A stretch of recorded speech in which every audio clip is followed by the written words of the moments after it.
ராஜேஷ்குமார் நாவல் ஒளிந்தாலும் விடமாட்டேன். அத்தியாயம் 15. நீங்கள் வீட்லேயே வந்து விசாரிச்சுட்டு என்னை போகலாம். சாயந்தரத்துலேருந்து இங்கேயே தான் இருக்கேன். ஐயோ, ஒரு சம்பிரதாயத்துக்கு கேட்டங்கய்யா. நீங்கள் சொன்னால் மறு பேச்சு ஏதாவது இருக்கா? ரிசீவரை வைத்தார் இன்ஸ்பெக்டர்.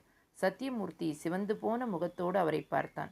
இன்ஸ்பெக்டர், திருடன்கிட்டேயே போய் திருடினியான்னு கேட்டால் அவன் எப்படி இன்ஸ்பெக்டர் ஒத்துக்குவான்? இங்கே பாருங்கள், நீங்கள் நடிகை தாமினியோட மேனேஜருங்கிறதால இவ்வளவு தூரம் அமைச்சர் வீட்டுக்கே டயல் பண்ணி விசாரிச்சிருக்கேன்.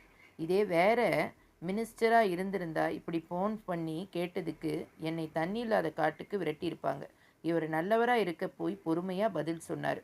நீ சம்பவத்தை அமைச்சர் பேரை இழுக்க பொதுவாக எழுதி கொடுங்க, நான் விசாரித்து பார்க்குறேன். இன்ஸ்பெக்டர், சும்மா கத்தாதீங்க, அப்புறம் அவதூறு சட்டத்தின் கீழே உங்களையும் உள்ளே தள்ளிடுவேன். நடந்த சம்பவத்தை நேரில் பார்த்த சாட்சி யாராவது இருக்காங்களா?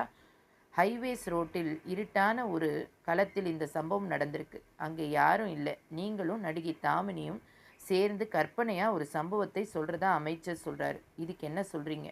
கோபத்தோடு இன்ஸ்பெக்டரும் குரலை உயர்த்தின பொழுது டெலிஃபோன் ஒலித்தது. ரிசீவரை காதோரம் உரசிவிட்டு, ஹலோ, நான் இன்ஸ்பெக்டர், சர்க்கிள் இன்ஸ்பெக்டர். மறுமுனையிலிருந்து பெண் குரல் கேட்டது. நான் தான் நடிகை தாமினி பேசுகிறேன். சத்தியமூர்த்தி ஆட்டோவை நின்று இறங்கினான். காசை கொடுத்து ஆட்டோவை அனுப்பிவிட்டு அகல வாசல் கதவண்டையாய் நுழைந்தான். போர்ட்டிகோவை கடந்து ஹாலுக்குள் செல்ல சோபாவில் தாமினி அமர்ந்திருந்தாள்.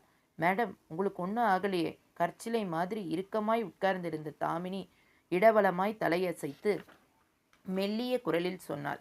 அவங்க என்னை எங்கேயும் கடத்திக்கிட்டு போகலை. வீட்டில் கொண்டு வந்து இறக்கி விட்டுட்டு போயிட்டாங்க. சொன்னவளை நெற்றி நிறைந்த குழப்பத்தோடு பார்த்தான் சத்தியமூர்த்தி.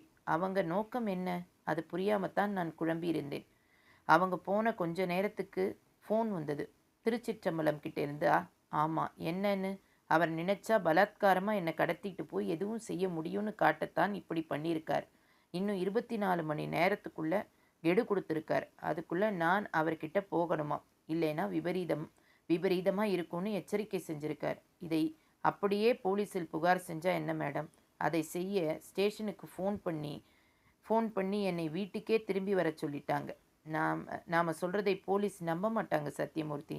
நாம் பெரிய லெவலில் விஷயத்தை கொண்டு போகலாம். எல்லா லெவல்களிலும் பொம்பளைங்க விரோதமாக நடத்துகிறவங்க தான் நிறைய பேர் இருப்பாங்க. கடைசியில் நாம் தான் அவமானப்பட வேண்டியதாக இருக்கும். ஒன்றுமே செய்யாமல் இருந்தால் அவரே நம்மளை எப்படி சமாளிக்க போகிறீங்க? சில வினாடிகள் மௌனம் காத்த தாமினி தலையசைத்து தொடர்ந்தாள். நான் ஒரு தீர்மானத்துக்கு வந்திருக்கேன். என்ன தீர்மானம்? 2 மாதத்துக்கு என்னோட அத்தனை ஷெட்யூலையும் கேன்சல் பண்ணுங்க. திடுக்கிட்டு போய் அவளை பார்த்தான். மேடம், என்ன சொல்கிறீங்க? இது ரொம்ப சீரியஸான விஷயம். நல்லா யோசிச்சு தான் நீ தீர்வு காண முடியும். இங்கிருந்தா யோசிக்கிறதுக்குள்ளே அந்த ஆள் என்னை என்ன வேணால் செஞ்சு